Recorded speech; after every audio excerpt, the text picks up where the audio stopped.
Yo, what's going on, everybody? It should be OY Between the Game Sports. Back, give you another great show, but y'all know the drill, man. Please hit that thumbs up button, subscribe, and hit that bell button for notifications. But that's not why we're here. We are here to discuss the highly anticipated game in the SWAC that's going down in between Jackson State University and Alabama A&M. Now, this is one of the games that's been marked on the calendar last year. If you're a SWAC fan, you've been waiting on this game since last April. And there's a lot of storylines going on between this. You got Alabama A&M, who's the defending champions of the SWAC, are coming off a loss against Grambling State, and you got Jackson State, who is 3-1 and 1-0 in conference, and both teams are actually both 3-1, except for Alabama A&M does not have a conference win yet. This will be their first conference game. They're hosting Jackson State. Last time Jackson State played, they played Delta State and barely escaped with a win. Last time Alabama A&M played, they lost to Grambling State after being up 14-0 early in the first half. So a lot of storylines going on with this game. And I really feel that the best way to describe this is there's no love lost between both teams. You got Coach Maynard, who's the head coach of Alabama A&M. He's been taking shots at Coach Sanders since April, since they defeated them. Then you have the quarterbacks. You got Shadur Sanders of Jackson playing well. He's a true freshman. And then you got the great quarterback for Alabama A&M, Mr. Akil Glass. And the last time that they played, Mr. Glass threw for over 440 yards against Jackson State. But that was a different team. That was a different time. So it's going down this weekend, 2 o'clock on ESPN Plus. I will be tuned in. I really hope that you guys tune in and come watch it with me, but it is going down. Like I said before, there's many storylines. Will Jackson State's great defense be able to contain Mr. Glass, who Coach Sanders actually believes Akil Glass is a pro quarterback? So with Jackson State's great, I forgot what they call them, will their great defense be able to contain this guy? And we know that Jackson State has went from playing zone, they got a zone in the spring, they're playing straight up man-to-man, they're blitzing, they're running stunts, they're doing all this great stuff. So will Jackson State's, such as a Shiloh Sanders, be able to make plays against Alabama A&M's great offensive threat between Akil Glass and his receivers? Now, neither team is basically running the ball very well. Jackson State offensive line has to get going. And I really feel like if Jackson State's offensive line picks it up, they will prevail in this game, because we know what Jackson State's passing game is going to do. They're going to dink and dunk. They're going to go over the top every now and then. We know Shadur Sanders was one of the best quarterbacks in the country, not only as a freshman, but just in the country in general. We know what they're going to do. They're going to put up stats. But the problem for Jackson State is they're not getting very many points. Let's go over to the ESPN thing real quick. And here's the stats. Here's the kind of the basic storyline between the teams. And I will go over a couple of videos again about Coach Maynard, who's been taking shots. I will post a couple of videos, so y'all hang with me for a little bit. But here's the story within the story.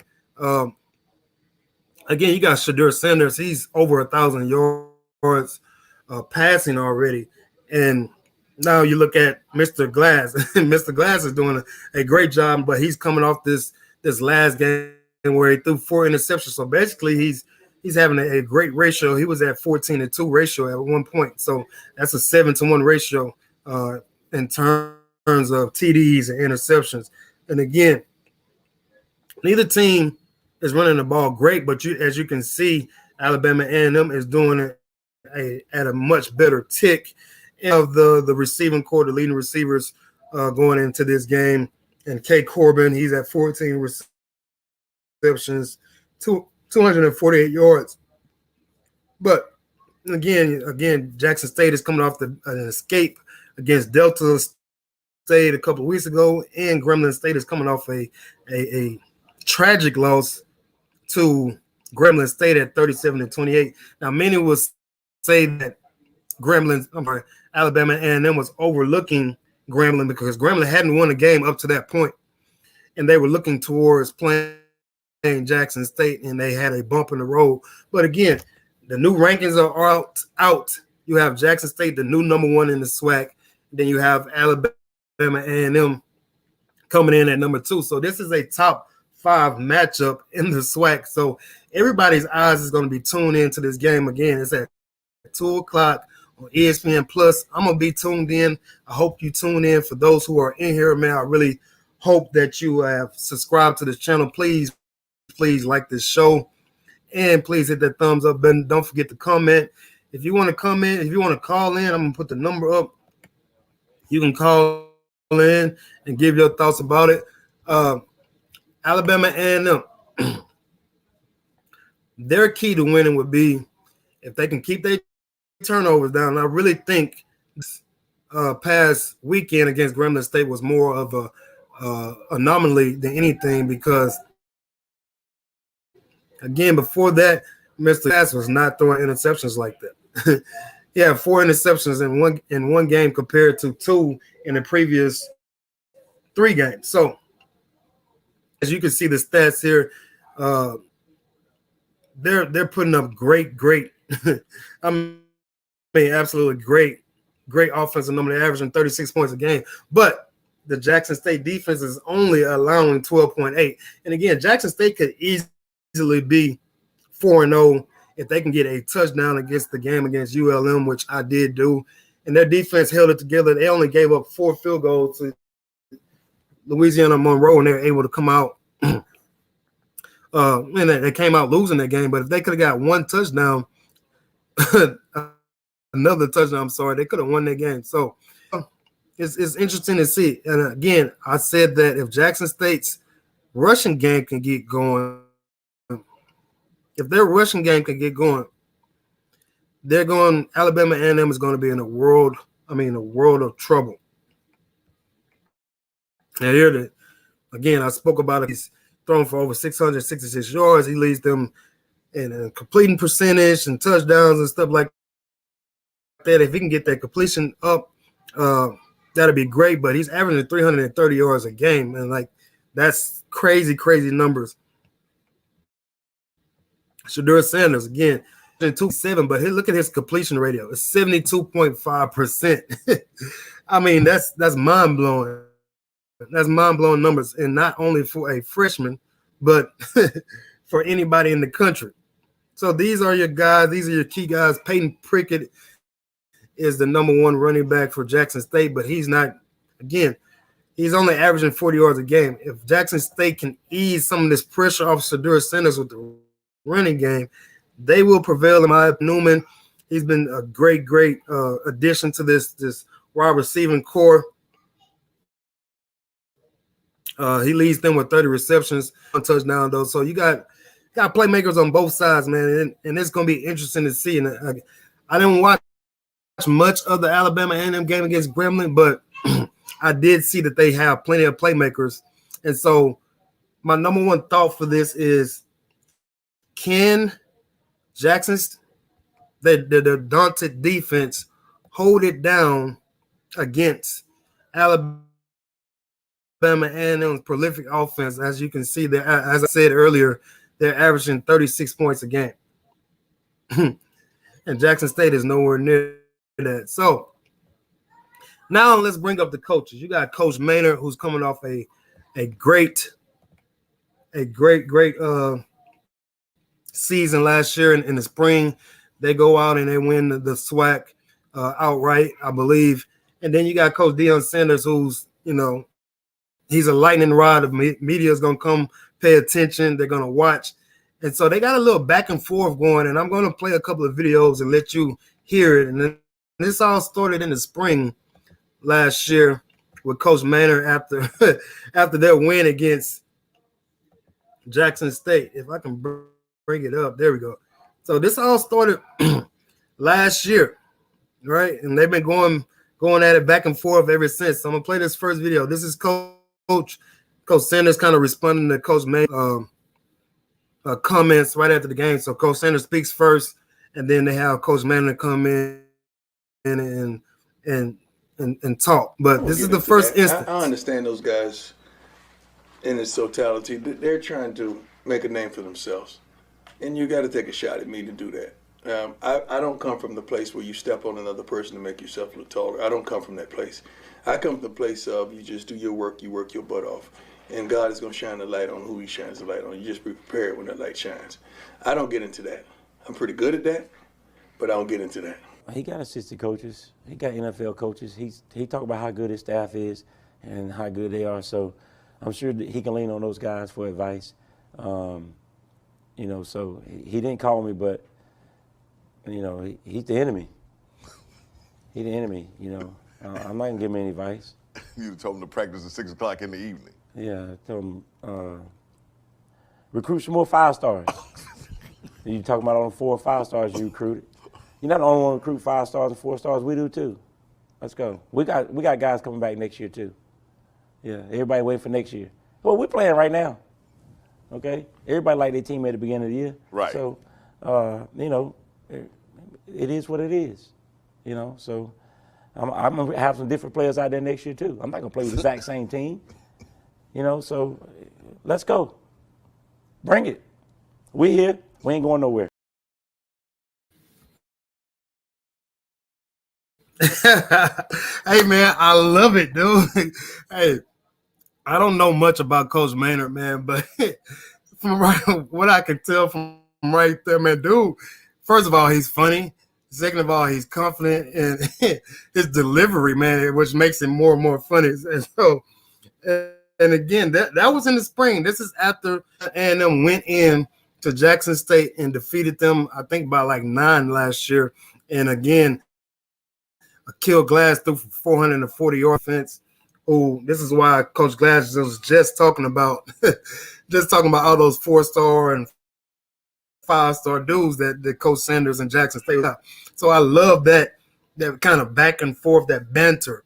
And then we go to the media press conference this past, and you got Coach Maynard again.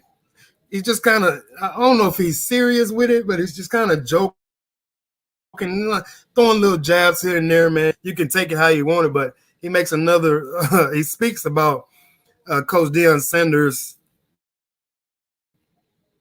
injury and him rap court and all this other stuff. So here's another video about that. Getting off the bus the other day. You got an extra scooter for me? If you got an extra scooter, send me one down here. Thank you. Yeah.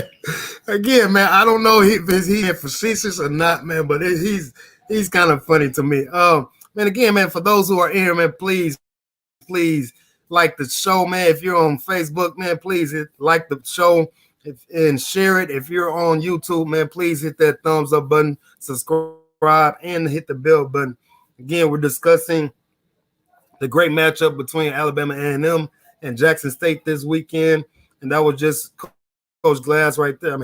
Coach Glass. Coach throwing a little shot at Deion, Coach Sanders, and then here is Coach Sanders' response. And only the way he can respond. Let's pack our own statements. Now we're gonna pack this thing this Saturday. I promise you that. Jackson State, I love. We come deep already, so we're gonna pack that because it's a little rivalry, it's a little blood in between. The coach said something about me. I don't shoot back because I don't do that because I'm really good at that. And I don't choose to do that. I'm on this high road right now. That's what I'm doing. I take it the high road, right? I'm a different dude, so I don't do that. But, everybody's waiting for me to do that. The conclusion of this matter. We're just going to have to sit and see. Am I going to do that? Who's going to win the World Series? I don't even know who in the World Series, man. Man, I'm so. All right, man. There you have it, man. So my opinion, that's a great response, man. You show up, you play the game, man. You do the coin toss, and you let the game play out, and then you can do your talking. But there's nothing wrong with Coach Maynard's approach either. That's sports, man. And you got to be able to take the good with the bad and with the not funny and all those things, man. That's just sports, man. He's jabbing at Jackson State and Coach Sanders a little bit. But this game is going to be great. I expect it to be toe-to-toe from the first play, first kickoff. I expect the Kill Glass to kind of have his way early in the game, and then I think Jackson State will calm him down, figure him out off his spot. From the stuff that I've seen, if they can get him off of his spot, he has more trouble at being accurate, and again, only completing 50%, 56% of his passes. So, if Jackson State can only rush 4, it's because we know that Jackson State is going to line up and play man-to-man because they got the athletes to do it. If they can do that and only rush 4 and keep Mr. Glass in the pocket, I'm sorry, force him off of his spot in the pocket. That's what I'm trying to say. Force him off his spot in the pocket, make him rush a little bit. Then you're going to have a game. Then you're going to see the tide turn in Jackson State's favor. Now, same thing goes for Alabama A&M. If they can get Shedeur Sanders rattled early, and then having again trying to play from behind, because Jackson State has not played well at not one point in all 4 of their games. I'm sorry, State. They haven't played well in 3 of their games in the first half. So those are going to be the keys. If they can both teams can rattle the quarterback, and if Jackson State can get a rushing game to help out the young quarterback and Mr. Shedeur Sanders. Man, that's all I have to say. I will be watching this game Saturday. I hope y'all come in and watch it with me or call in, and we're going to do all that good stuff. So it's going down this Saturday. Y'all please tune in. Jackson State 3-1 and them 3-1. They're playing for first place. It's going down. I'm excited. I hope you are too. As y'all know, man, I'm gonna get ready to appreciate those who tuned in. It's been great. It's been fun. Please hit that subscribe button, hit the thumbs up button, all those good things. Hit the bell button. And as I always end these things, on your best day, do better. I'm out. Peace.